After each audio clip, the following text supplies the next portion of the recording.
Bíọ́lá Adébáyọ̀ máa ti lọ delete fídíò interview bàbá Ìjẹ̀ṣà kúrò lórí page wọn. Wọ́n ti lọ delete ẹ o. Mo wo Instagram mi ìbá ń bẹ̀, mo wo TikTok mi ìbá ń bẹ̀. Ìgbà tọ́wọ́ dragging ban tí yẹ kò sẹ́ni tó kọ́ wọn tó lọ bring down fídíò yẹ o. Ẹ̀yin èèyàn ẹ lé. Social media is power. Kí ló dé? Èpè yẹn pọ̀, dragging yẹn pọ̀, ẹ̀rọ ju dragging àǹtí yẹ o. Wọ́n ti lọ bring down fídíò yẹ o. Wọ́n ti lọ bring down ẹ̀ lórí gbogbo platform wọn.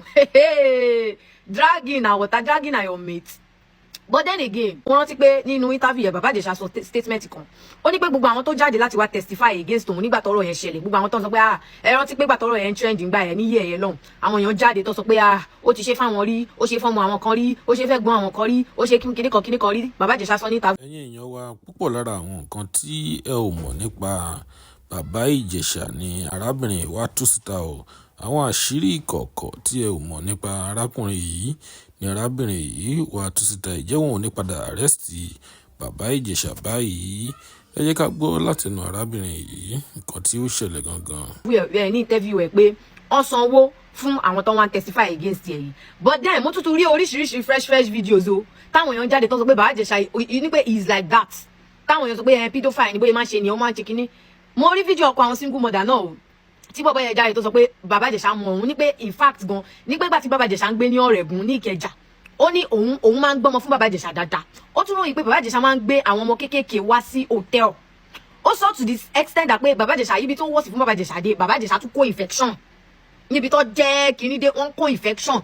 Ọkọ àwọn single mother sọ pé àǹtí òun ló ní bàbá Ìjẹ̀ṣà wá gba treatment lọ́dọ̀ àǹtí òun ló treat bàbá Ìjẹ̀ṣà nígbà bàbá Ìjẹ̀ṣà gan ò tún sanwó pé this guy literally put a call through to his aunt on the video. Ó pe àǹtí ẹ̀ tún sọ pé ó jẹun ní 25,000 owó treatment tó kó wá treat infection.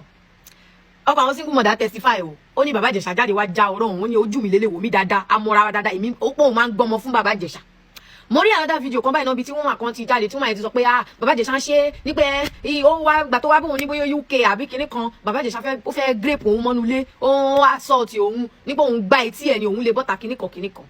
Bàbá Ìjẹ̀ṣà ó jọ gàtè kò jọ gàtè ó ń fi ẹsẹ̀ méjèèjì jọra wọn ó fẹsẹ̀ méjèèjì jọra wọn torí ẹ jáde wá dìbọn kí àwọn tó ti wá testify against yín sìn ṣèbẹ́ lọ sanwó fún tàwọn yẹn ṣé princess náà ló ti sáré máa dáwó lẹ̀ fáwọn èèyàn ṣé princess tó sanwó fọ́pọ̀ àwọn single mother ni torí gbogbo ẹ̀ ló ń jọra wọn yìí o ẹ̀ dẹ̀ sọ pé ẹ̀ ṣe but ṣẹ́rí ọ̀rọ̀ yìí mo sọ ní fídíò torí tẹ bá notice ẹ̀yin tẹ bá ń follow mi mo ń pẹ́ ọ̀rọ̀ sọ mo really pẹ́ ọ̀rọ̀ sọ gan because ọ̀rọ̀ yìí ó gba kíni ó gba ọpọlọ but it's not a matter of gìràgìrà ní that máa ṣe gìràgìrà because at the end of the day this man has served his term ó ti jẹ punishment fún child molestation here already so bá jọra yín mọ́lẹ̀ ju báyìí lọ understand that's kò lè like that's not where we are going she understand bá jọra yín mọ́lẹ̀ ju bẹ́ẹ̀ lọ he has served his term already but then again ṣẹ́rí bàbá Ìjẹ̀ṣà himself tí ó bá wọn kó òun fẹ́ rán òun padà sí Galo pẹ̀lú this time around owó ara ẹ ló fẹ́ fi rán òun padà sí Galo because if more people start coming out now tí evidence bá fi lè jáde pẹ́rẹ́ Galo eléyìí tó máa lọ yìí tẹ́ bá jáde nínú Galo eléyìí gan ní lè ṣe fíìmù The Return of Galo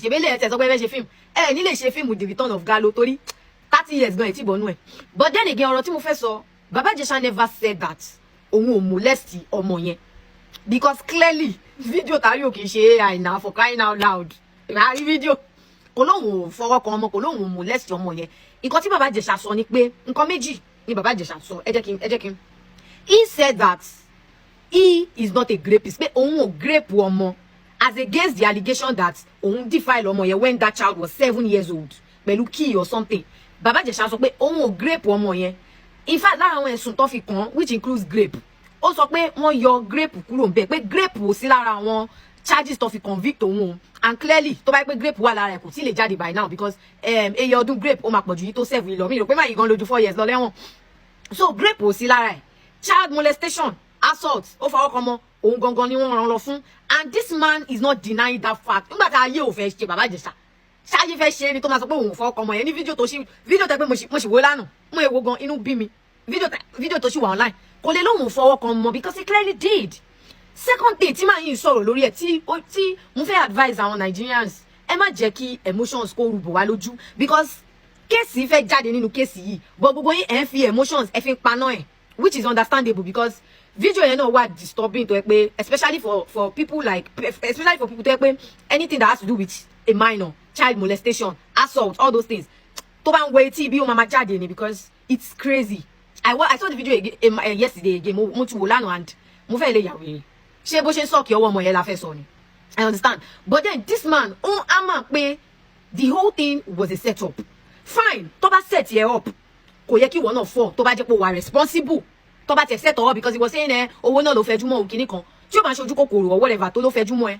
And I want to believe that it's even beyond ojú kòkòrò. You yourself gan ayé ń ṣe yín they were responsible.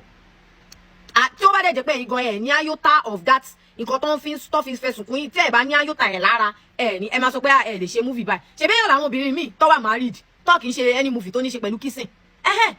So tó bá tiẹ̀ sọ pé kẹ́ wá tẹ ọmọ lára kẹ́ wá ṣe fíìmù grape according to kọ́tẹ́sọ dandan kẹ́ fọ́ọ̀lù ni. So ìyẹn ẹ ti bẹ̀ tẹ́ bá tún fẹ́ máa yọ̀rọ̀ nínú yẹn bàbá Ìjẹ̀ṣà tó bá tún fẹ́ máa yọ̀rọ̀ nínú fídíò tàrí ẹ̀ o kò fẹ́ rán ra ẹ lọ sẹ́wọ̀n padà ni. But this man is saying that they set him up. Now video ti gbogbo wa rí kò sí sound nínú fídíò yẹn o. And I remember that year when this case tó jáde some people were pushing that narrative that this video does not have sound. Where is the sound? But me dàn pé kò sẹ́ àfẹ́ gbọ́ pa because already nǹkan tó ṣẹlẹ̀ nínú fídíò yẹn ti pa kú àfẹ́ gbọ́ pa, which is understandable, justifiable, reasonable, and you know all makes sense. It's sensible enough. Understandable, èèyàn ló bí ọmọ yẹn. No child deserves to go through that. But if truly tó bá yẹ pé I don't know where this case is going, but ibi tí mo wò case yìí ó likely kan tún revisit the case because ọ̀rọ̀ yìí ti escalate kọjá rádaràda. Tó bá jẹ́ pé princess yìí set bàbá Ìjẹ̀ṣà up lóòótọ́, then she has to serve her own punishment as well. So ẹ má jẹ́ ká fi this man, he has served his own term for the child molestation. Òun ti jìyà ẹ̀ṣẹ̀ tiẹ̀. Fine, tó bá ti set èèyàn up fún nǹkan bẹ́ẹ̀ kò yẹ kó fall. Tó bá yẹ pé ìwọ náà gan, tó bá yẹ tí ó bá ń ṣe pé ẹ̀yin gan ẹni ibi ni yín tí ń rọmọ lọ léèwé àbí báwo ló ń sọ Yorùbá ẹ̀ kò yẹ kẹ́ fall fún nonsense yẹn. Tó bá pé èèyàn ló lè tó wá set owó sílẹ̀ fẹ́ nìyẹn tí ò bá ní olè lójú náà ò ní mú owó yẹn náà, but tó bá mú owó yẹn definitely olè ní wọ́gán fúnra ẹ̀, right? But tó bá jẹ́ pé set up ní kíní yẹn lóòótọ́, then princess herself has to serve a punishment because you cannot use a minor to set someone up, right? So man, you see, because a lot of people are dragging Biola Adebayo kiniko. But what if, just what if, loto, it was a setup? To my princess, I'm not saying that what he did. Comment section, I said, in fact, the leaking of ends, molesting that child and everything. To my nothing less than 45 years, right? But to my princess, kini to shele ye, ko shele naturally. To my setup ni loto. Then princess herself needs to serve a punishment for it, right? Because po setting you up no gon offense in no loto. And again, why is princess not coming out to say anything in all of this? Because I remember when they released Baba Ìjẹ̀ṣà near months last year, she came out. Schools should not accept Baba Ìjẹ̀ṣà. Hospital should send him away. They should not use their premises. But now she's not coming out to say shit. Why? I rest my case.